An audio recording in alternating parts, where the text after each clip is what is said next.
ರಾಜ್ಯದ ಸಚಿವ ಸಂಪುಟದ ಸಭೆಯಲ್ಲಿ ಈಗಿನ ಮುಖ್ಯಮಂತ್ರಿಗಳ ಬಿಡದಿಯ ಒಂದು ಟೌನ್ಶಿಪ್ನ ಯೋಜನೆಗೆ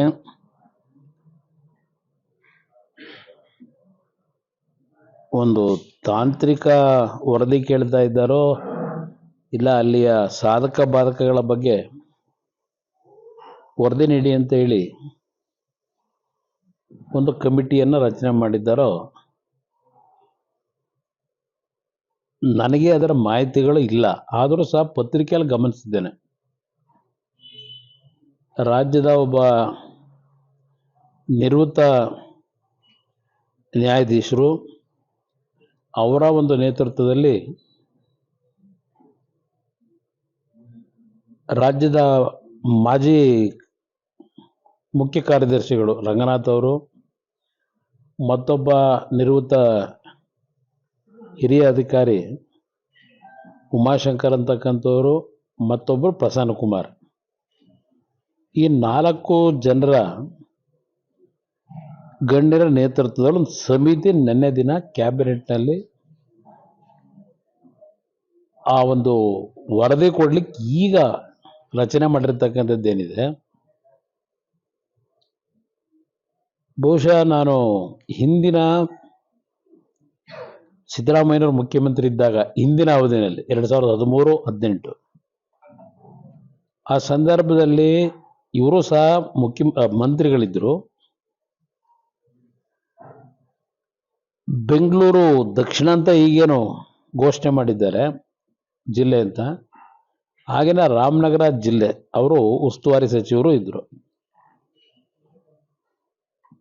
ಇವತ್ತು ಆ ನಿವೃತ್ತ ನ್ಯಾಯಾಧೀಶರನ್ನ ನೇಮಕ ಮಾಡಿದ್ದಾರೆ ವರದಿ ಕೊಡಲಿಕ್ಕೆ. ಅವರೇ ಬಹುಶಃ ಅವತ್ತಿನ ರಾಜ್ಯ ಸರ್ಕಾರದ ಒಂದು ತೀರ್ಮಾನ, ಈ ಒಂದು ಬಿಡದಿಯ ಹತ್ರ ಟೌನ್ಶಿಪ್ ಮಾಡಲಿಕ್ಕೆ ಹೊರಟಿದ್ದಾರೆ. ಅದಕ್ಕೆ ಆಸುಪಾಸು ಸಮೀಪದಲ್ಲೇ ಇದ್ದಂತ, ಯಾಕಂದರೆ ಹೊಸೂರು ಗ್ರಾಮಕ್ಕೂ ಆ ಒಂದು ಈಗಲ್ ಟೌನ್ ಅಂತಕ್ಕಂಥ ಒಂದು ಗಾಲ್ಫ್ ಕ್ಲಬ್ ಏನಾಗಿದೆ ಅಲ್ಲಿಯವರೆಗೂ ಆ ಗಾಲ್ಫ್ ಕ್ಲಬ್ನ ವ್ಯಾಪ್ತಿ ಇದೆ. ಯಾವೊಂದು ಈಗಿನ ಟೌನ್ಶಿಪ್ ಮಾಡಲಿಕ್ಕೆ ಏನು ಹೊರಟಿದ್ದಾರೆ ಅದರ ವ್ಯಾಪ್ತಿನಲ್ಲೇ ಇದೇನು ಬರ್ತಾ ಇತ್ತಾಗ ಸಮೀಪದಲ್ಲೇ ಇರ್ತಕ್ಕಂಥದ್ದು. ಆಗಿನ ಸಿದ್ದರಾಮಯ್ಯನವರ ನೇತೃತ್ವದ ಸರ್ಕಾರದ ಸಚಿವ ಸಂಪುಟದಲ್ಲಿ 70 ಎಕರೆ ಖರಾಬ್ ಭೂಮಿ ಅದು ಆ ಒಂದು ಗಾಲ್ಫ್ ಕ್ಲಬ್ನ ಒಳಗಡೆ ಇದೆ ಅಂತ ಹೇಳಿ ಆ 70 ಎಕರೆ ಖರಾಬು ಭೂಮಿಯನ್ನ ವಶಪಡಿಸ್ಕೋಬೇಕು ಅಂತಕ್ಕಂಥದ್ದು ಒಂದು ರಾಜಕಾರಣ ನಡೀತು. ನಂತರ ಅಲ್ಲಿ ನಡೆದಂಥ ಕೆಲವು ಘಟನೆಗಳಿಂದ ಈಗಿನ ಮುಖ್ಯಮಂತ್ರಿಗಳೇ ಬಹಳ ವಾದ ಮಾಡಿ ಅಧಿಕಾರಿಗಳನ್ನ ಕರೆಸಿ, ಜಿಲ್ಲಾಧಿಕಾರಿಗಳನ್ನ ಅಲ್ಲಿ ಎಕರೆಗೆ 12.5 ಕೋಟಿ ರೂಪಾಯಿನ 10 ವರ್ಷದ ಹಿಂದೆ ಫಿಕ್ಸ್ ಮಾಡಿದ್ರು. ಎಕರೆಗೆ 12.5 ಕೋಟಿ ಅಂದ್ರೆ 938-48 ಕೋಟಿ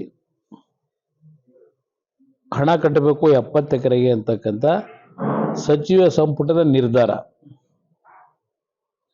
ಆ ನಿರ್ಧಾರಕ್ಕೆ ಈ ಉಚ್ಚ ನ್ಯಾಯಾಲಯದ ಮುಂದೆ ಹೋದಾಗ ಈಗಿನ ನಿವೃತ್ತ ನ್ಯಾಯಾಧೀಶರೇ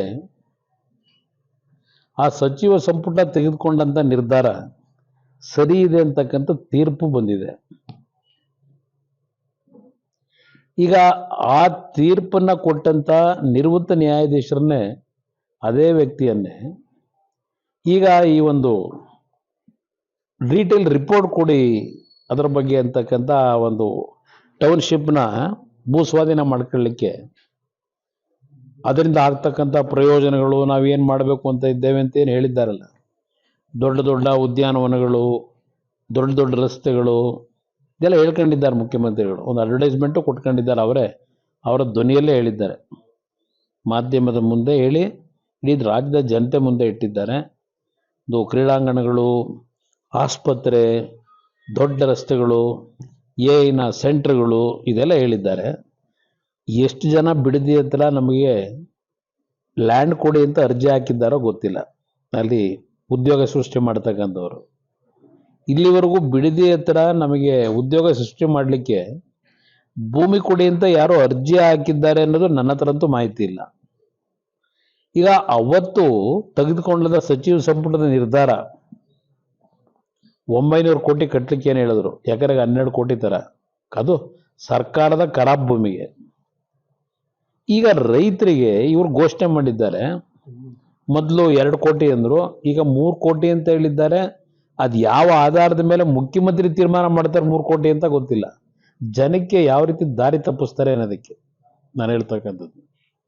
ಈಗ ಅವತ್ತು 12 ಕೋಟಿ ಸರ್ಕಾರ ನಿಗದಿ ಮಾಡಿದ್ದು ಸರಿ ಇದೆ ಅಂತ ತೀರ್ಪು ಕೊಟ್ಟಿರ್ತಕ್ಕಂಥ ಈಗಿನ ಆ ಒಂದು ಸಮಿತಿಯ ಒಂದು ಮುಖಂಡತ್ವ ಏನು ಕೊಟ್ಟಿದ್ದಾರೆ, ಆ ಸಮಿತಿಗೆ ಹೆಡ್ ಮಾಡಿದ್ದಾರೆ, ನೇತೃತ್ವ ವಹಿಸಿದ್ದಾರೆ.